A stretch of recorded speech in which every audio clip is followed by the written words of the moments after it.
আল্লাহর কসম, পাগলরে নিয়ে এই রাজনীতিটা বন্ধ করেন। আমি 50,000 টাকা দিছি, এতে আপনার জ্বলন কোনটা? এটা দান না, এটা আমি শিল্পী হিসেবে আমার কলিগরে আমি সহযোগিতা করছি। আপনার যদি এতই জ্বলে, আমি 50,000 দিছি, আপনি 1 লাখ দেন, আরেকজন রকম 2 লাখ দিতে। এইটা হইলো জিদ। আসসালামু আলাইকুম, সবাইকে অনেক অনেক শুভেচ্ছা, ভালোবাসা। পাগল হাসানের সাথে আমার পরিচয় তাও 2004 সাল থেকে। তার যখন গান লেখা শুরু, 2 লাইন গান লিখলেই আমার দেখাইতো, মামা গানটা কীরকম হয়েছে একটু দেখ।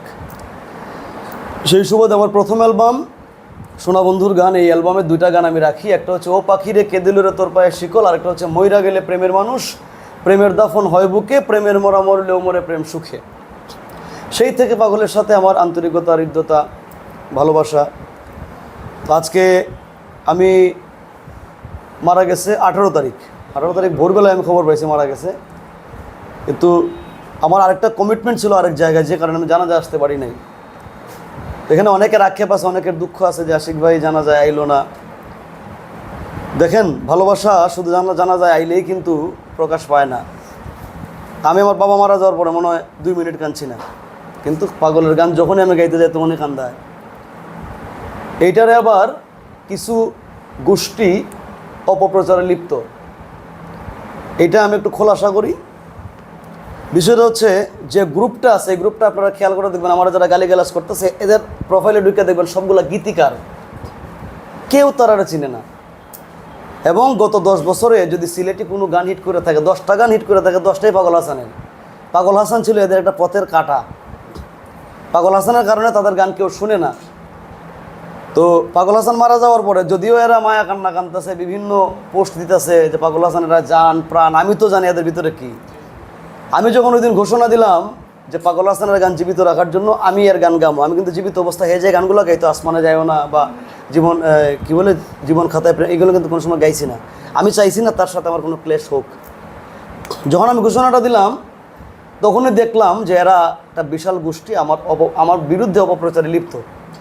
কারণটা হইলো এদের যে ইচ্ছাটা, পাগল হাসান যেহেতু নাই, তার গানটা এখানে স্টপ, আর কেউ গায়া পাগল হাসানের গান প্রচার করব এরা আশা করছে না। এবং যেই কারণে গত কয়েক বছর ধরে পাগলের সাথে আমার একটা ক্লেশ লাগাই রাখছে, কারণ ওই সময় এদের সাথে তার আড্ডাটা বেশি ছিল। আর এদের কাছে যাওয়ার পরেই আমার সম্পর্কে বিভিন্ন কানমন্ত্র দিত, পাগল আমার উপরে খেপা ছিল। কিন্তু আমাদের মনের যে ভালোবাসা এটা ঠিকই আছে। এখন যে প্রবলেমটা, এরা খুব চেষ্টা করতেছে আমার রাগ উঠায় আমার এখান থেকে বিরত রাখতে পারে। আমি রাগ করে কোনো সময় বলি যে আমি আর পাগলের গান গাইতাম না, তাইলে এই ধরেন 16 কলাপূর্ণ হইল। আমি যদি ভাই পাগলের পরিচয় গান দিয়া, এর বাইরে তো পাগলের কিছু নাই। পাগলের গান যদি বাঁচায় রাখতে হয়, কোনো না কোনো শিল্পীর এই উদ্যোগ নিতে হইব। আর ওই নাট্য নির্দেশক আর ওই গীতিকার, এগুলো সব আমার চিনা ভাই। হিসাব করে দেখবেন কেউর গান কিন্তু আমার গাওয়া হয় না, আমার পছন্দ হয়েছে না, আমি গাইছি না। চাইতেছে যে পাগলের ফুল স্টপ করা যায়, কিন্তু আমি যতদিন জীবিত আছে পাগলের স্টপ করা যাইতো না। আর ভাইরালের কথা কইতেছে যে পাগলের আমি ভাইরাল হইতাম, ভাই আমার ইউটিউবে আছে 233 মিলিয়ন ভিউ শুধু আমার ইউটিউবে। আর আমার একটা কমেন্টস দেখলাম, একজন লেখছে যে আমার পেজ উঠাইবার জন্য নাকি তারা আমি লাইভে নিয়েছিলাম করোনাকালীন সময়ে। তার অবগতির জন্য বলি, ভাই আপনার এই অনুষ্ঠানে নেওয়ার 4 বছর আগে আমার পেজ ভেরিফাইড করা, আপনারা নেওয়ার 4 বছর আগে। আল্লাহর হস্তে এগুলো কইেন না, সিলেটি মানুষ সব জানে, সিলেট বিভাগের মানুষ জানে। কারণ গত 16টা বছর ধরে সিলেটি গান নিয়ে কী পরিমাণ পরিশ্রম আমি করতেছি এটাও সবাই জানে। আল্লাহর কসম, পাগলরে নিয়ে এই রাজনীতিটা বন্ধ করেন। পাগল আজকে আমাদের মাঝে নাই, আল্লাহ তারে বেহেশত নসিব করতো, তার রুহের মাগফিরাত আমরা কামনা করি। তার 2টা অবুঝ বাচ্চা আছে, আল্লাহ যেন তারারে ঠিকমতো রাখে, তারা যেন ঠিকমতো মানুষ হয়, এদিকে ফোকাস দেন। আমি 50,000 টাকা দিছি, এতে আপনার জ্বলন কোনটা? আমি 50,000 টাকা দিছি, এটা দান না, এটা আমি শিল্পী হিসেবে আমার কলিগরে আমি সহযোগিতা করছি। বা আমি তার সাথে, সে যেহেতু নাই, এটা দিয়ে সিন্নি করুক আর যাই করুক, তার সাথে আমি সহমর্মিতা প্রকাশ করলাম। এতে আপনার জ্বলে কোন কারণে? আপনার যদি এতই জ্বলে, আমি 50,000 দিচ্ছি, আপনি 1 লাখ দেন, আরেকজন রকম 2 লাখ দিতে। এইটা হইলো জিদ। পাগলের গান থেকে আমার বিরত রেখা, পাগলের গান বন্ধ করায় দিয়া আপনি কি বোঝাইতে চাইতেছেন? যে আপনারা খুব মহান।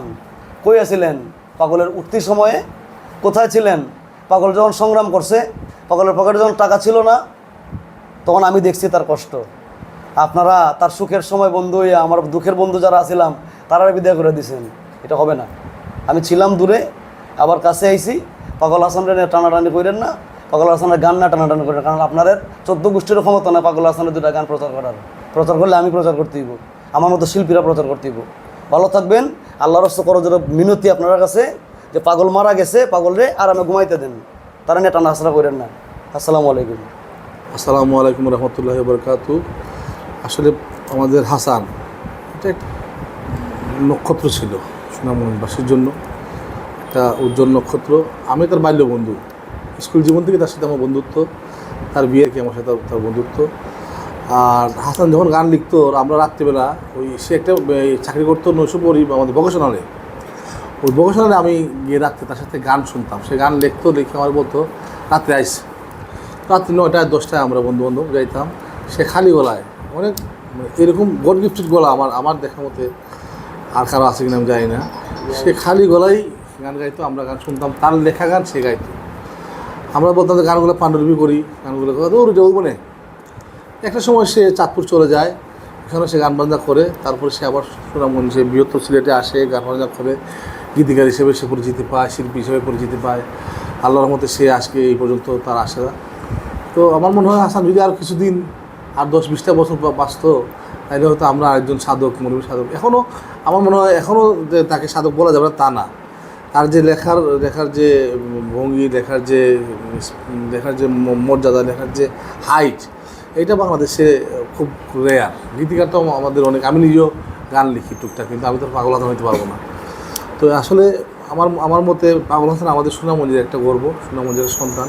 পাগল হাসান কীভাবে বাঁচিয়ে রাখা যায়, আমরা সেই লক্ষ্যে সবাই কাজ করি। আসুন উদাত্ত আহ্বান জানাই, কারো পিছিয়ে কারো লাগালাগি না করে, খাতা ছোড়াছুড়ি না করে, আমাদের বৃহত্তর বাংলাদেশি শিল্পী সমাজ বা আমাদের কালচারাল মাইন্ডে যারা আছে সবাই ঐক্যবদ্ধ হয়ে, পাগল হাসানের যে বাচ্চা আছে, তার একটা ছোট্ট পরিবার আছে, তাদের প্রতি আমরা সহানুভূতিশীল হই, তাদের প্রতি আমরা আমাদের ভালোবাসা প্রকাশ করি। পাশাপাশি পাগল হাসানের বাঁচিয়ে রাখার জন্য যা যা করতে হয়, আমরা তার ভক্তবৃন্দ হিসাবে, বন্ধু হিসাবে, ভাই হিসাবে, আমরা দেশের সুনাগরিক হিসাবে, সাংস্কৃতিক কর্মী হিসাবে আমরা এগুলো করা উচিত। সবাইকে যার যার জায়গা থেকে এগিয়ে এসে পাগল হাসানের জন্য কিছু করার জন্য আমি আহ্বান জানাবো। এবং খুব ভালো একটি ছেলে ছিল, আল্লাহ যেন তাকে জান্নাতবাসী করেন সেই দোয়া করে আমি বক্তব্য শেষ করছি। আসসালামু আলাইকুম।